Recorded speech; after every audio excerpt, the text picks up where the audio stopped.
Oh, this just reminds me that even before COVID, things so much different. Getting over the border so much easier. That arrive kind of stuff is. I know, you always have to, even after traveling to Pittsburgh with Dev there. Yeah. When we had to come back and everything, it's you can be randomly selected for testing and whatnot. I remember for your fight, you had to test it. Or the one that got canceled, you had to test. Yeah, that was going to be the case. So that's why I kind of said everything happens for a reason. Yeah, that Dean Lamb guy's a scum. That guy's actually scum. Copy that for the podcast. Nice and clear. So right here, I was laughing because he wouldn't even look at me until we had to face off, and I could just tap my gloves. How old is this kid at the time? I'm not sure, but I know that he was out of college. He's actually a Division 1 or Division 2 wrestler, and I knew that his objective was just going to be to try to hold me down. But as you can see, he faked a glove touch and went for a head kick. I just missed one. He grabs a nice double leg here, gets around the fence, starts wrestling. Nice trip. I just knew I couldn't lay flat on the ground and hang out there, and I need to elevate his hips. I used the fence there to reverse a little bit. Can you tell he was E1 wrestler? Yeah, he was definitely strong and he had good hips, but I just knew as long as I kept moving and I just kept the pace high that I'd be able to eventually get up, and once I knew I could get up, I was just going to push the pace. But he did a good job at recontrolling me and positioning me down to the mat. I started locking up an armbar here, and I got pretty close to actually finishing it. And he picked me up and then spiked me on my head. But, you ate that one. Yeah, I definitely. But I held on to it, and I just didn't let him keep pinning me to the floor, because I knew once he pinned me to the floor, I was going to be stuck. So I kept moving. Right here I reversed and escaped out the back door. Didn't let him collect there. And now I knew it was going to be my turn to hit him a little bit on the feet. And he didn't affect me, actually. It was not bad, but I was surprised he didn't have any sauce on it. I threw one back and I dropped him here. And then I started feeling the resistance of his grappling was fading. He wasn't as strong as he was a minute ago, because he was using all of his strength and every technique he was doing. For context, you're 3-0 in this fight already, or 2-0? 2-0.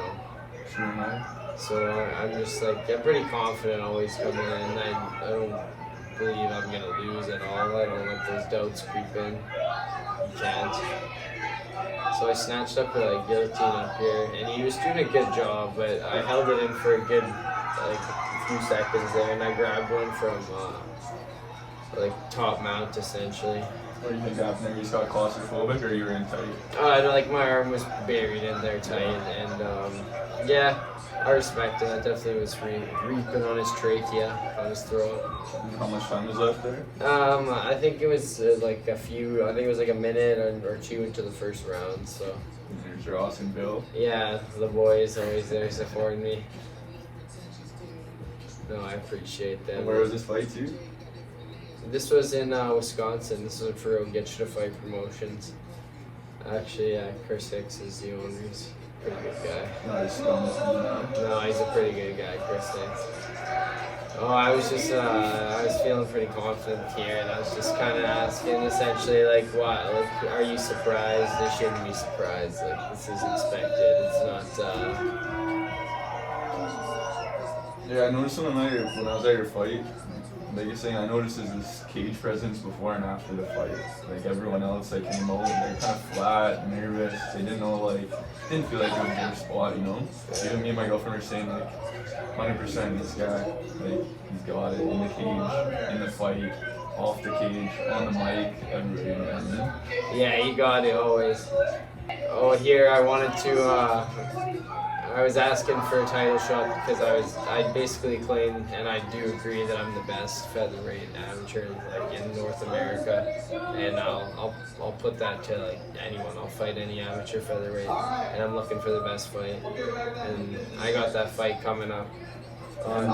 What's his name?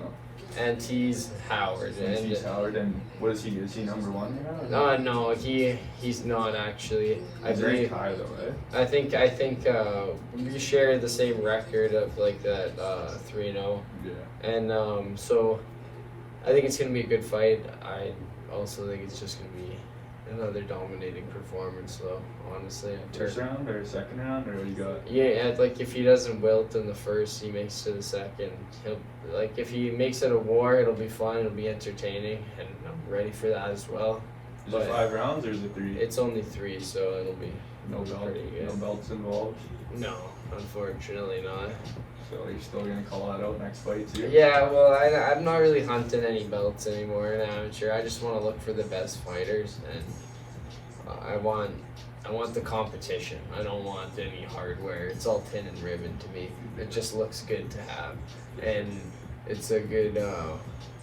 It's good, right? It's good to have a belt. It's good for your confidence, but you don't want to let that stuff. You don't want to believe in all that. Your own hype. You want to keep fighting the best competition because I want to get prepared for professional, and that's the next step. For sure. And what league do you want to go to next, or what are your other sights on?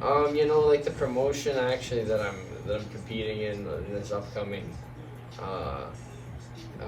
bout in May. I'm interested after, but you don't want to look ahead, right? You always want to stay focused on the task at hand. For sure. Because they deserve their respect, and he's undefeated too, so I'll treat it as if it's going to be the toughest competition I'm going to be facing, because you just come prepared. Not to look ahead again, but once you go pro, it's kind of different than amateur, right? You got to look at different leagues and different money rates. Oh yeah, for sure. It has. There's a lot of different things you got to weigh in, but at this point, it's hard for me to find fights, so I'll take what I can get. Like whoever really wants to step up, I'm willing to test my skills against. Can't really be picky and choosy when you have many guys pulling out of fights. Yeah. For sure. And a little backstory there, I was in the elevator when you got your W, and I don't know if I told you this, but the guy you fought gets in the elevator with his dad, and he's like, man, I don't know, that guy's way better than the last guy I fought. He's like, he's way better than the #1 guy in our state. He's like, man, I don't know about this. Like, he is like having a little breakdown, and his dad is kind of like patting him on the back a bit, like pumping him back up. Yeah, you know what, and that also leads into something that I've learned along the way, is as much as like it's my dream, you gotta also realize that you have to be realistic, and I'm also not just a dreamer. I'm a dream crusher. So it's 1 versus 1, and next guy climbs up. So at the end of the day, I do respect my opponents, but I'm here to take what's mine, and that's just how it is. It has to be. It's ruthless. It's cutthroat. It's the name of the game for sure. Yeah. It's a different sport, man. It's really different. Yeah, it is for real, because at the end of the day, I want that to resonate with all my opponents. Like I want them to feel that certain way after they get in the cage with me. I want them to know, like, shit, I might not have ever a chance at being the best. And even in the camp before, you want them to feel that, like. I put that out there because I believe it, and like someone can come prove me wrong, and that's kind of what I'm looking for. Like, that's my truth, and that I'm the best, and I speak it because I believe it's the truth. And it's like, until someone can come prove me wrong, I won't shut up. And so what got you into MMA? Honestly, the first MMA fight I ever watched was TJ Dillashaw versus Dominic Cruz. For all MMA fans, if they know about that, like, that was a great fight. Great fight. Go watch it if you haven't seen it, all you youngsters. Yeah, it's honestly back in 2013, I believe. It was a 5-round fight. It just embodies what MMA is, like different level changes, striking to takedowns, and essentially just the whole aspect of the game, and the cardio too. You realize that they're operating at such a high level, and like just their body mentally, they're like basically race car drivers out there. They're on a crash course avoiding everything with their body. Exactly. And so I just thought it was entertaining, and I remember I was watching with one of my buddies, like good buddies, Johnny Galloway. We were on the couch, and I was at my place, and I said, like, oh, I would love to do that. I'd love to do that. And he's telling me to, like, shut up. He's like, oh, yeah, sure. We were about 14. So that was, like, one of the first The first haters. He was just, your boys, they want to motivate you in a way, right? Yeah. They always want to see the best, and if you know me, then you know that if you say I can't do something, that's going to make me do it tenfold, and it's unfortunately, I like to prove people wrong, and that's just how I carry it. But yeah, we were watching that fight, and 5 rounds of action packed, and I just remember thinking, that looks entertaining, and then the new wave, obviously, of like Conor McGregor, I watched him come up, and before all the shenanigans that he's been into lately, like when he was like upcoming prospect, like When he was poor. Yeah, he was a really good fighter, and he's entertaining to watch, and everything he said, like he wasn't saying all the most ridiculous things and claiming the most ridiculous things. Mm-hmm. Sometimes though, when the skill fades away, right? Well, yeah, he's just or the competition gets better, not necessarily. That too, but yeah, he was one of my favorite fighters to watch, and same with Anderson Silva. Like, just before he broke his leg, like he was unstoppable. He was the best in the world. You remind me of like a Sean O'Malley GSP mix. That's what I kind of get when I watch you fight. Like I always like to. Unfortunately, I haven't got to show it. Unless my first fight, you go watch back. But that was a younger version of me. I think I'm way better now, but I haven't got to show like an improved version on the feet. Yeah. And I always want to keep it exciting. I don't want the fans to be bored and snoring when I fight. I want them to be entertained, and For sure. and it's obviously about winning at the end of the day, but I want to make sure that people are having a good time when they're watching my fight. I want them to be oohing and on, and that's why I always, whether it's on the ground, I'm looking for the kill and I'm looking for the finish, because I don't want to be ever in a boring fight and never go to the judges. Yeah, so big part of coming up was Ross. Speak on Ross a bit. So when me and Ross were like 16 and like 17, we started training together, and we didn't really know what we were doing, but like he was a Taekwondo practitioner, and as shoddy as Taekwondo can be, like Ross is a great kicker, still is to this day. And me and him started like just learning, and we were probably the most like, we had a few buddies of mine like Devin Roy back in the day. He was really like good at jiu-jitsu, and we all just practiced, like we were just kids who loved it. And but me and Ross used to take it like to another level where we started training a little bit harder when we were older, and he was one of the main guys who like pushed me to like where I was and helped me get better and believed in me as well. Yeah. And so when did Bill come into all of this? So Bill came in when I was about 15 and 16. So I actually I boxed when I was 14 at Leading Edge at Hillcrest. That's when we first dabbled. It was actually my buddy TJ Tompkins, me, Devin, and Jordan Choma. We all just were rolling in there when we were like 14 and started boxing. And we loved it. We were in there, like, we were walking there on, like, every night in the winter. Snow. Yeah, we were, and, like, it was good. Yeah. It was a good way to, like, put that outlet into the energy. And I, like, kind of, after, like, I went for probably, like, months, right? Like, it wasn't anything serious. I just wanted to learn. So, but that kind of sparked my interest in it after. And then I started, like, wanting to learn Muay Thai, which is like the art of 8 limbs. You got like knees, elbows, punches, kicks. It's just an efficient striking system in my opinion. So I wanted to learn, and then I started training over with Bill.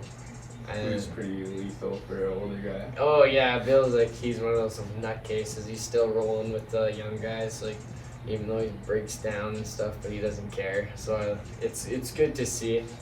You better look up who Bill is, because if you guys run into him on the street, you're done.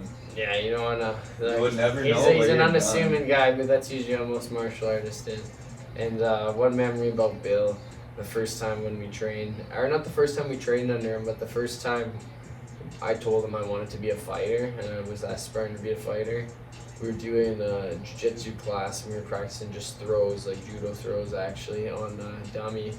And all of my buddies were in there. We all training, and he made me go first, and he told me to do 100 throws on the dummy, and I did 100 throws, and I was probably like a 140 pound kid, like 16, 17, and I was throwing this 100-pound dummy like pretty good, and giving it like good, and he was yelling like harder, more snap in like your hips, like for when you're doing the takedown, or not the takedown, the throw rather. And yeah, so I did 100 gas. I was tired as ever, and then I got up, and then he told the other the other classmates I was with, and he said, yeah, you only have to do 25. So he made everyone else do 25, and I had to do 100 first. And he said, and then I looked at him and was like, "But everyone else is doing 25." He's like, "I thought you said you wanted to fight." So he kind of, Bill just brings out that like the best in me. He knows how to challenge you, like. Yeah. I seen it first time that day when he swore it was 5 rounds that you guys did straight, and you swore it was 5. He swore it was 4. Oh, that's also that's so a real recent. 6 rounds. That's a recent story, and I was glad you were there to witness actually that day when you were training with us. Yeah. After class, we were doing some extra work on the pads, and we were doing 5 rounds hard, and I said, like, let's get ready for this fight. So let's do 5 rounds hard to stimulate it, because it was going to be an amateur title fight. And yeah, so we banged out the 5. And he just, at the end of the 5, I'm sitting on the ground after I gave everything. And he looks at me and tells me to get up, and I was dumbfounded at first, because I was sure I did 5 rounds. I didn't, but you're so tired you don't even know what's going on anymore after hitting pads with that guy. I think me and Liam were pretty sure too. So and then he tells me to get up, and like that's just another way he just challenges me mentally. It's when you think you're done, like you think you've gave everything, like you still got one more round in you, and it's almost like a life lesson as well. Like when you think you're down and out, you're not. Like you still got. You have another gear you don't know you have. Exactly. Like you just got to find it in yourself. So, how was your first fight? Your nerves going into it? My first fight when it got booked, like, honestly, like a couple weeks out, I'm a guy like that I can say like. I think about it a couple weeks out, but I do a lot of visualization and like game planning of what approach I'm gonna take into the fight, and then I like build confidence through those visual reps. I go mentally reps, and then like closer to the fight, I felt very confident going in, and that's one thing I've always noticed. Like even standing in the back rooms with lots of guys, like I'm very relaxed, and there's nothing like it's a fight to me, and it's simple and it sounds crazy, but like I gotta kill that guy before he kills me. It's like I don't have to overcomplicate it. I take what's there, I take what's available, and I do what's necessary to get the job done. And that's why I like having a diverse game, because you can attack all points. You don't have to have a certain game plan you have to stick to, and you're doing this, and I'll take what's available. If you present an opening for me to like find the route to the finish, I'll exploit it, and I'll take it. So, on one side there's the nerves, and on one side there's the win. How was the win after? The win, that's the thing. So my first fight, of course, I'm a young kid, and I'm thinking I want to do this the rest of my life, but you don't really know. You're still a kid, and you know that after that first fight, after that first win, like winning is a drug that's like no other. Like it's really something. The adrenaline and the taste of victory it's reserved, right? So you gotta work for that, and that's rewarding, right? You finish that hard work, you finish your camp after, you win your fight. It's a great feeling. But then on the other spectrum, you always gotta think about the losses that can come. So you gotta use that, and the greats say like they hate losing more than they love winning, and I feel that, even though I've never tasted like defeat in the cage or anything. Like I know what it's like to be bested, and anyone who says they haven't, then they're lying, because the training room, if you're not training with people better than you, then you're not getting better. For sure. And so there's some freaks in this sport for sure, kind of like Blade's sport. We were supposed to have them here today, but there's some freaks. So tell me about some funny stories you see maybe in the back or before a fight or anywhere along the road. Oh, so like a good story about on the road in Wisconsin, actually. I think it was after this fight, or because I've competed twice for Oyichina Fight Promotions, but I'm pretty sure it was after this fight, because the main event, Will Dickey versus Cully Butterfield, two professional mixed martial artists, light heavyweight about, and Will Dickey's a character. Will Dickey, the best way I could describe him, like shout out Will if you ever watch this, because you're hilarious, man, and you're funny. And so Will's got one tooth, a ponytail, and he's 6'4" and he's jacked. And Will Dickey, after the fight, was telling us about the craziest story, how he was in jail after he got charged with moving some drugs or whatever, and he was just going on a rampage and was fighting at the same time he was doing all of this, and he was just being like basically a bush gangster in Wisconsin. And Will Dickey was laughing because this chick walked by, and no offense to this lady, but she was not looking good in my opinion, and he was chasing after her, and he was pulling up his shirt basically telling her to look at his abs. And Will Dickey, like, he's pretty ripped, so me and my buddy, like Devin Lowe's, they were just laughing our like asses off watching Will Dickey talk to this chick. And on that same card, actually, in the back, a separate story. So I'm pretty sure this kid, Dakota Butterfield, not related to Cully, but Dakota, got arrested in the back room before a fight that he was supposed to compete on. And so we're all sitting there warming up, hitting pads, getting ready to fight, and we see the cops come in. We're like, what is going on? The cops roll in and they go, Dakota Butterfield? And he goes, yeah, you're under arrest. And and the promoter, he was like, are you kidding? And Chris Hicks couldn't believe what was happening. And I don't know, man. MMA is a crazy sport. You see some wild things on the road, that's for sure. For sure. You can't be like too normal to do that. I mean, no, that's what I mean. You get some nutcases in the sport. There's odd guys that you do see where you watch interviews where you're like, how's this guy fight? This guy's too normal. But like everyone has that. It's different gear. As long as you go find it, you just gotta go find it. Oh yeah, like definitely dial it in before a fight. That's something you don't know how to do. Definitely takes years to get to that point too. It's not just like you have it, but you gotta find that, I feel. Oh, you definitely have to like do the mental reps I was talking about before like fights. I feel if you like avoid that and you like try and put it off and play it off, like this event isn't coming up, like, oh, I just gotta live regular life, I can't think. No, you gotta think about it. You gotta like freak you out when you get there. If you don't. Well, yeah, you've done your mental reps, you've done the walk, like, and you've done all the preparation necessary to get your W, right? Because that's what it's all about. Like, if you feel confident going into your boat that you're going to get that W, then most likely you're going to come out with your hand raised. You just got to perform as much as you believe in yourself. For sure. So, nowadays marketing has been a really, really big thing. How much has Mitch helped you? If everyone doesn't know, Mitch is a guy, Mitch Uzo. He's running our podcast today.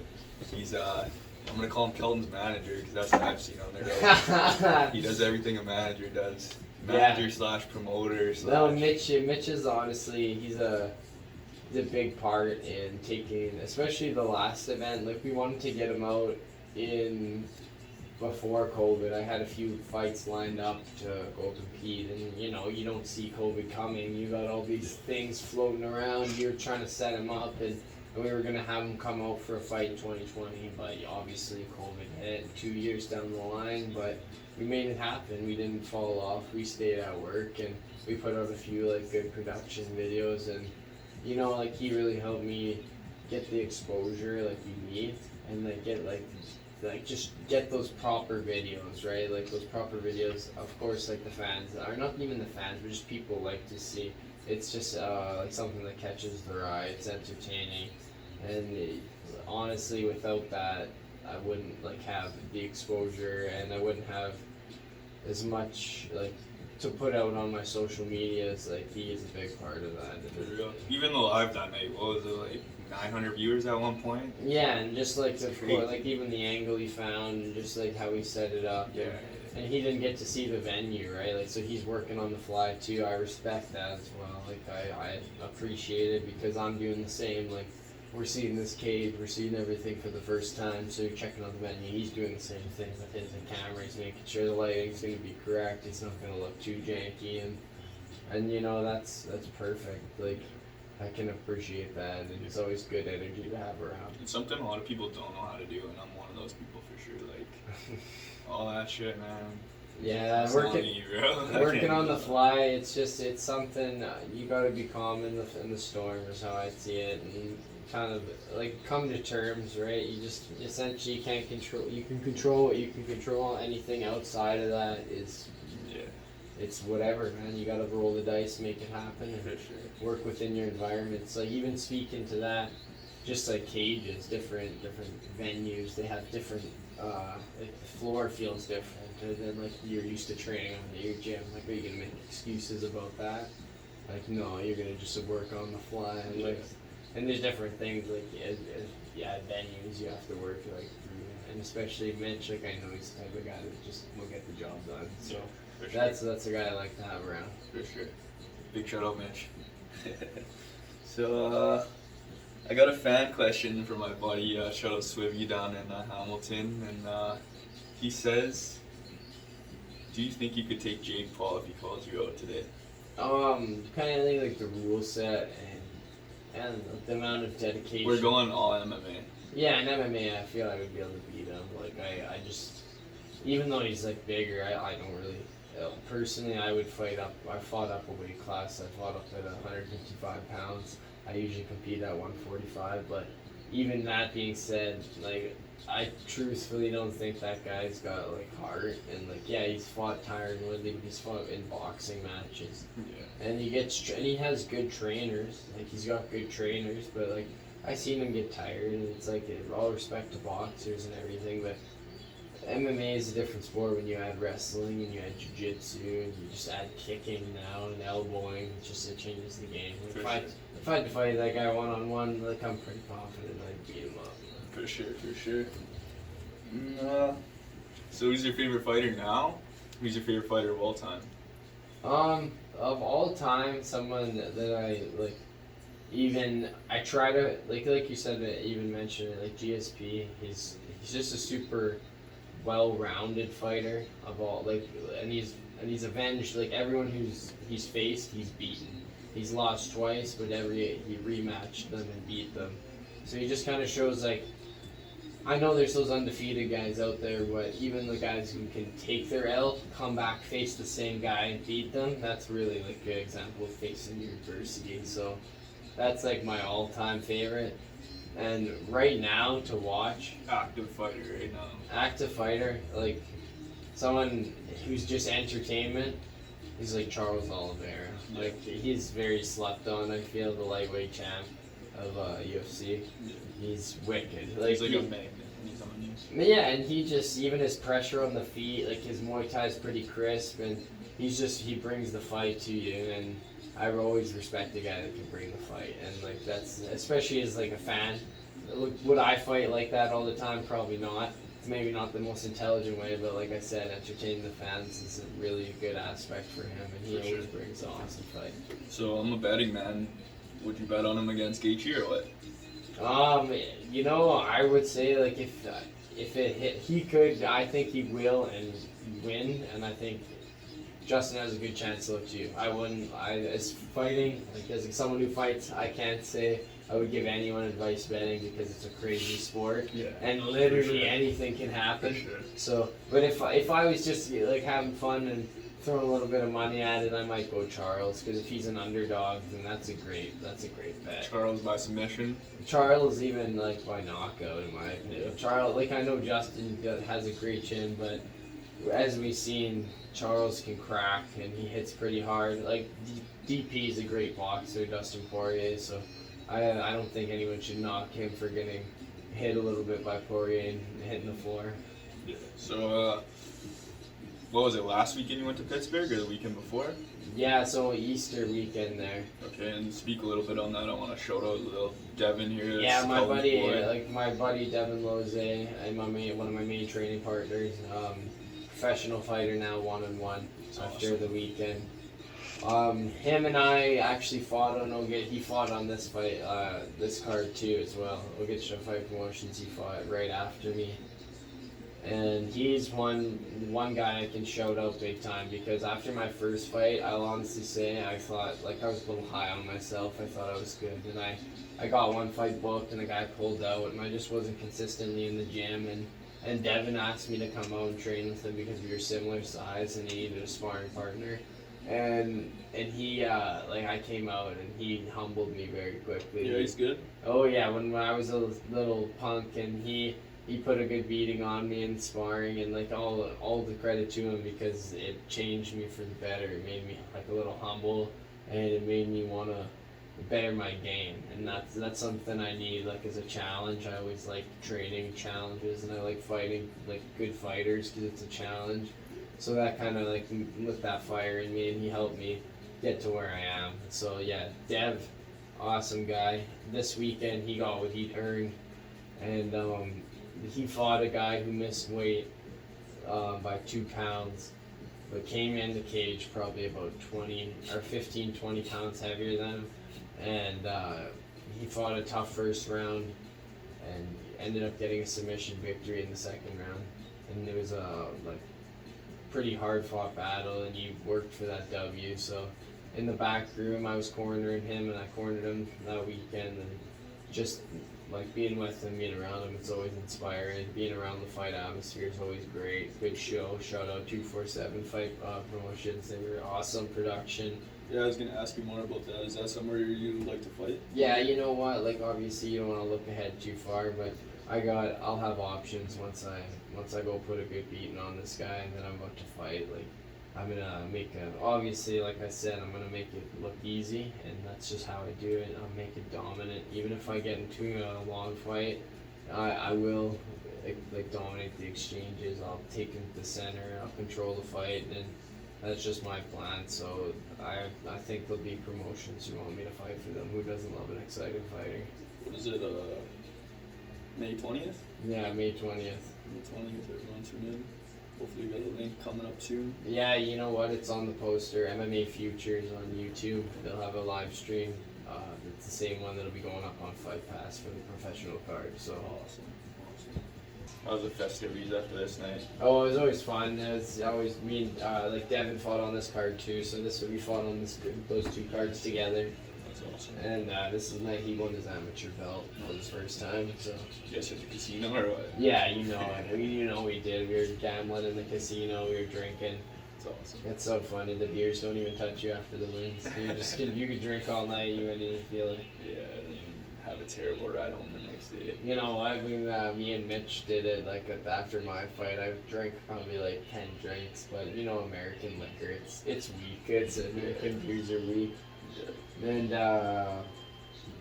yeah, so we drank like till like 3 in the morning, and then I had to drive home like at 7, and I did it pretty easily. So How far was the drive?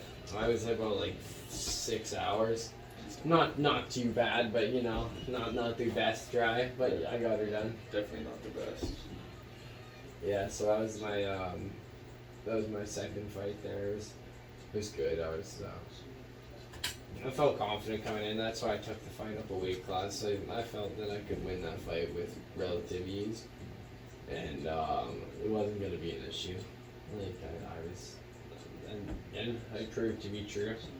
So yeah, that's also an option in the future if I ever want to move up and kind of fight in a higher weight class. I always will, you know, and I'll probably will at the end of the day in the future. But that's then. This is now, and I got one division to dominate, and then I'll go take over another. Konqueror's coming, folks. Oh yeah, he's coming fast. I think that's a wrap. BandzOnFeet first ever podcast. Check us out. Kelvin's fighting May 20th. May 20th, and I just want to say shout out TDO Contracting and Macero Construction. You guys are awesome. Same with BandzOnFeet. Thanks for having me in the shop today to do this interview and podcast. It was awesome. And all this stuff wouldn't be possible without everyone. So Cop a shirt too. We got shirts. yeah, I got shirts for sale. If you guys want to hit me up, I'm charging I think same price as Wolf, so just check his price online, and we'll run that. If you want to hit me up, I got sizes: small, medium, large, XL. We'll do a little promo after the video for the shirts too. It's a wrap. Let's go. go. That's good shit, That bro. was pretty easy, actually. Yeah, you know what? You just gotta flow, and that's kind of. We made it pretty smooth. Yeah, and like you can chop it up, and we'll make it. Mitchie will do his thing.